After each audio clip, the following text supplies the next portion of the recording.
একাদশ দ্বাদশ শ্রেণীর শিক্ষক নিয়োগের ভেরিফিকেশনের প্রথম 3 দিনেই মোট 26 জন প্রার্থীর নথিতে ভুল বা ভুয়ো তথ্য প্রকাশ্যে এলো। স্কুল সার্ভিস কমিশন সূত্রে জানা গিয়েছে, এই ঘটনার পর নথি ও তথ্য যাচাইয়ের আরও কড়া ব্যবস্থা নেওয়া হবে।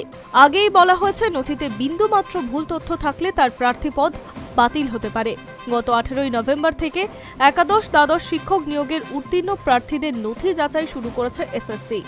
এই 3 দিনে 26 জন প্রার্থীর ভুয়ো নথি ধরতে পেরেছে এসএসসি। বেশিরভাগ ক্ষেত্রে 10 নম্বর শিক্ষকতার অভিজ্ঞতা সংক্রান্ত তথ্যে গরমিল থাকছে।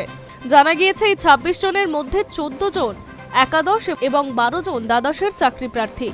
প্রথম দিন বাংলা ও পরের 2 দিন ইংরেজি ও ইতিহাস বিষয়ের শিক্ষক পদের জন্য ভেরিফিকেশন হয়েছে।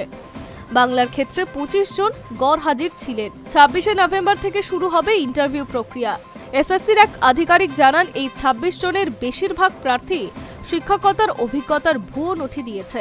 কেউ জাতির শংসাপত্র ভুয়ো দিয়েছেন। এটি ইচ্ছাকৃত কিনা তা খতিয়ে দেখা হচ্ছে।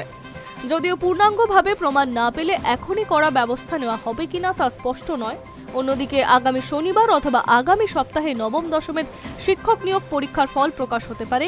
নবম দশমের শূন্য পদের সংখ্যা 23,212 জন। High news network.